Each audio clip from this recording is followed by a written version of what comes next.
Good evening, everybody. I'm Jim Nelson with Sunny Pastures, Virginia. I'm going to go ahead and show you guys how to install a couple of packaged bees. We're getting ready to go hot and heavy on bees out here. Have a bunch at the house, had a bunch out here last year. Of course, you guys know if you've watched our videos that we got an orchard, old house we're redoing, and a bunch of other stuff we're redoing out here. This will be, it's actually 29 March 2023. It's been a little cold at night. It's dipping down upper 30s, hitting maybe 60 highs of the day. So I will say, if you're a new beekeeper and you're installing packages, I know you watch a ton of videos out there, but apply common sense. If it's cold in the evenings and it's only 10,000 bees, you know, maybe do it differently as far as the way you feed them, potentially maybe cover them, give them protection. Because a package of bees does not come with food, you gotta feed them. And it's not like when you buy a NUC. NUC is basically an established colony, small, comes with food, comes with brood, comes with everything. If you're buying packaged bees, they have not established themselves with the queen. They've not even totally accepted her yet. So, and they still got to build comb, you know, so you've got to give them a little extra help. So here we go. So these are a package of bees right here, 2 of them, and we'll go ahead and kind of just slowly start into this.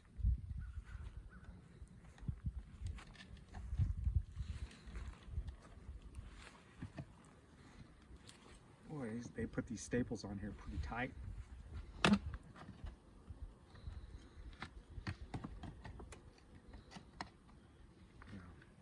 No, I'm not going to shake both those in there.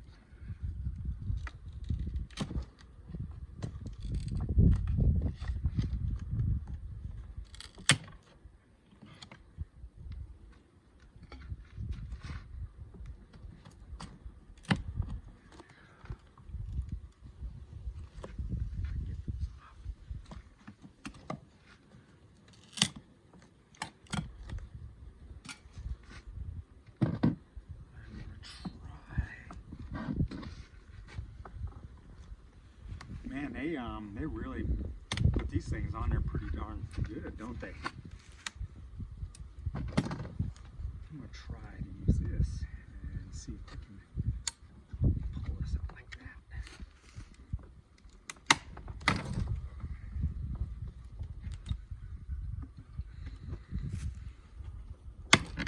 There we go. There we go. They are coming. So I get one of them loose. That's it. You guys aren't too happy with me, are you? No, you're not. Uh-oh. That wasn't a good sign.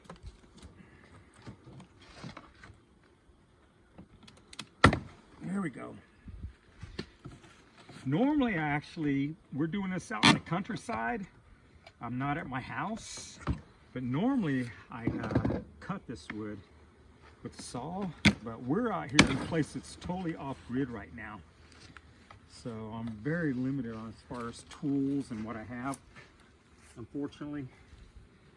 It's the way it goes when you're out here in the middle of nowhere. It's just life. Damn, darn deer. I party with my bees. It's a good thing sometimes. This is actually a 1-to-1 sugar water mix right here. And I always spray them down really well before any install. They'll clean themselves off really good. And plus it makes it where when you actually put them into the deep brood boxes, they go down easier. They all won't just fly away. A lot of them are still gonna fly away pretty darn good. So you guys already know a package of bees is 10,000 bees, which weighs approximately 3 pounds. And when you get your package and it arrives, you know there's sugar water just below this cover right here, and this little tab right here. your queen is attached to that in her own separate container. So next thing I'm going to do is I'm going to go ahead and pull the top here where the sugar water's at. No bees should come out. Man, they really attached this really well. Okay, starting to come off. Don't want to make a big mess out here. So what you'll do is you pull the top off. Normally staples come with it and they're sticking up, and you'll keep this separate off to the side with staples side up, because what you're going to do is next is as you pull the canister of sugar water out, you're going to want to cover that back with the lid so all the bees don't come rushing out. Make sure it's all very flat as you can get it. What I do a little bit different than some people, the queen again is attached right here. I'll go ahead and just pull her tab out and I will have it ready to pull out. Just because you'll see people fighting that all the time. And again, I feed them really well. This does not bother them. Give them a good feed down like that. They actually enjoy it. If your bees arrive like early March and you're looking at the weather patterns, you're like, screw it, man, I'm not putting them out. It's like 20 degrees outside, which happened to me last week. And keep them in your house. Feed them like twice a day, spray them down. That's extra food on top of the canister. Because you will see on these canisters, sometimes they're rushing. They're building over 1,000 of these boxes in a couple of days. And those canisters are providing almost no nutrition. Anyways, the best way to get this canister out is you gotta kind of lay it on its side.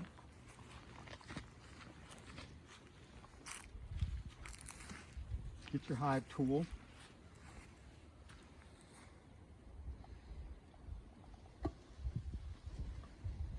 Kind of poke it in the side best you can. Once you get it started, it's real easy. It'll pop right out. You just want to be real careful. Try and take it out evenly because you don't want all your bees coming out. Once you have it pretty equal around, kind of hold it, tilt your bees back up. Have your, make sure you got control of your queen also, and be ready to put your lid back on so all your bees aren't like freaking out and running around all over the place. So what I'm going to do is I'm going to hold my queen over here, pulling the canister out. I sprayed them down real good, and this canister is kind of stuck to it right there. And I'm going to go ahead and pull the queen out right now. A little bit different. I shook her, you saw me shake her off. So I shook some of the bees off just now. The extra bees, I'm going to shake down in the first container. Went down there. And let me get my glasses on. You want to inspect your queen bee. Very important.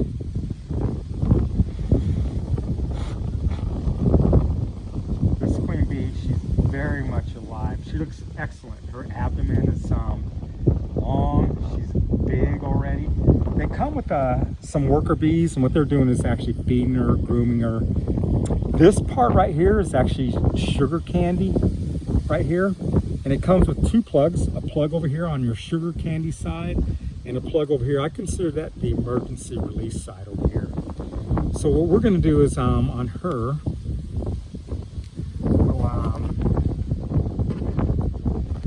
just to kind of get her ready. It's not going to hurt anything. You guys can see this little plug. It's just like a cork plug. Very difficult to get to.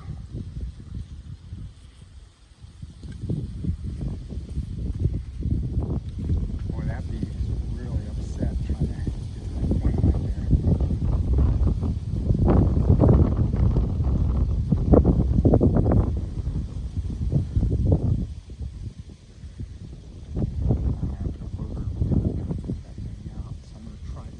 right there. I'm just going to end up digging that whole cork out all the way down to is okay. You do what you got to do. Just make sure you can see where the sugar's at, and there's nothing actually keeping that out. There we go. All sugar right there, inside there.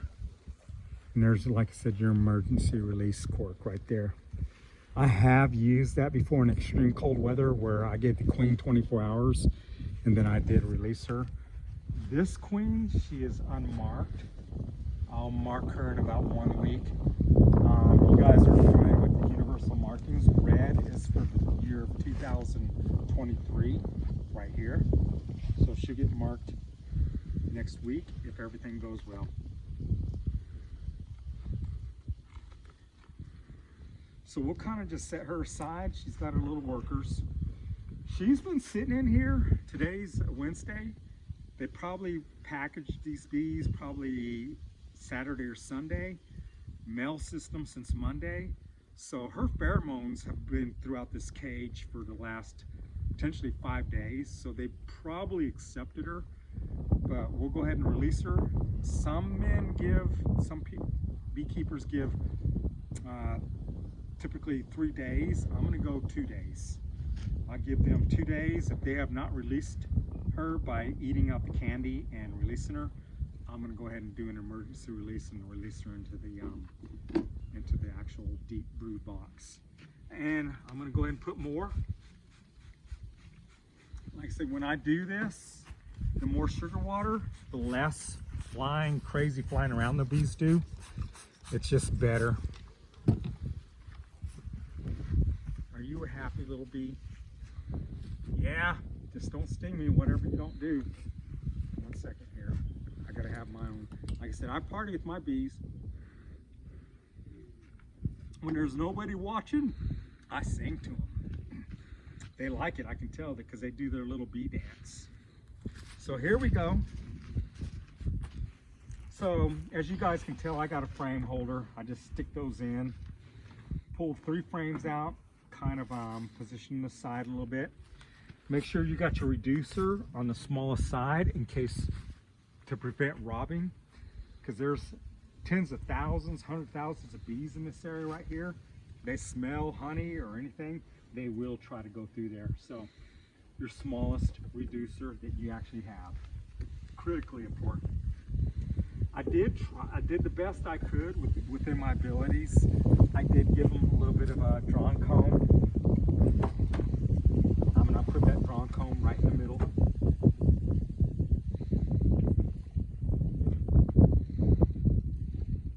And it's kind of spread out the rest of them. I think before I put her in there, give me 1 second.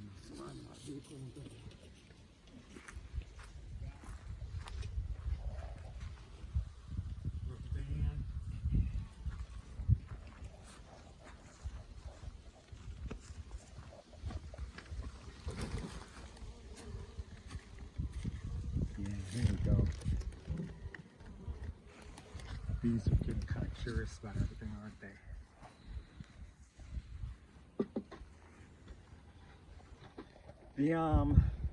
This time of year, a lot of times I'll use a rubber band to hold the queen, and but it can vary. I will say, you know, in the summertime, you can just lay your queen down at the very bottom. It's not a big deal. Other times it really doesn't matter.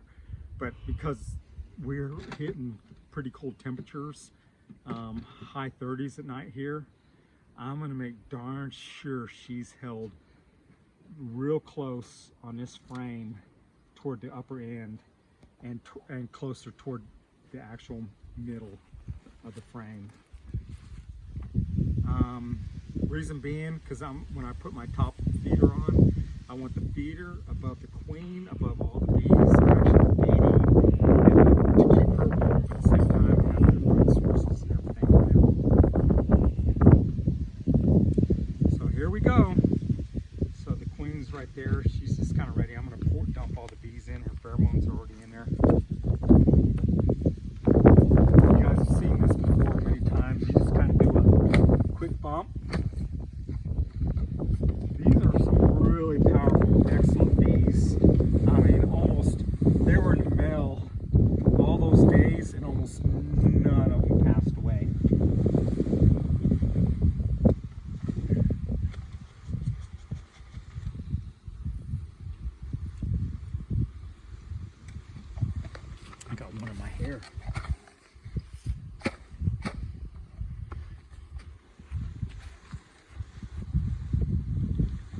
So you put them in there the best you can, and then just go ahead and kind of lay them up where the kind of openings kind of facing the opening of the actual hive that they're going into.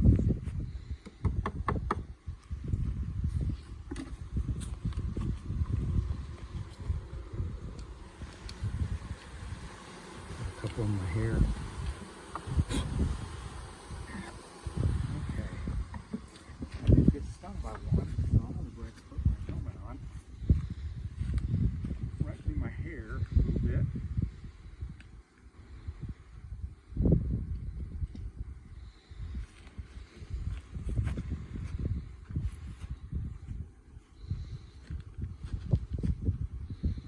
Here we go.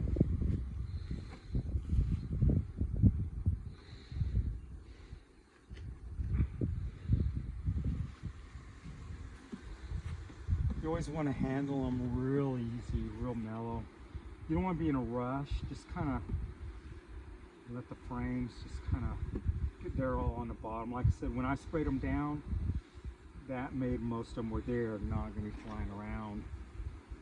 Made it pretty easy. Few of them, but not many. A little bit different than other beekeepers is this is a 10 frame deep. I kind of actually like to go make it into a 9, so I use a spacer. I just kind of let my spacer space them out. Last year I actually crushed some queens that were doing really well by the comb went a little bit too wide, or the honey, and I forced them, and I killed a couple of queens that way. So now I'm going ahead and going 9 frames on a 10, and one of the best beekeepers, probably makes the best bee of anybody in this area, he does the same. So it's like, okay, this guy's doing good. Okay, so the next thing we want to do is the queens in here, her pheromones are going out throughout the entire thing. They're already used to her. I did forget my little thin insert bottom board, but I am going to go ahead and just feed them directly on the frames. Tomorrow I'll bring it back out here with me, because this is off-grid property out here. It's not my house where I keep everything. So I'm going to dump it upside down. It should stop the flow. I'm going to set it pretty much above the queen, because tonight it's going to get in the high 30s.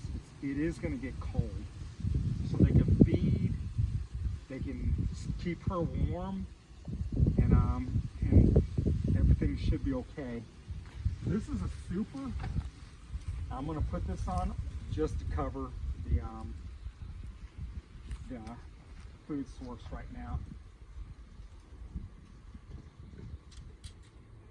I normally don't do this. I'm just doing this because it's actually colder weather. And we'll put the top on, and that's it. It's set up.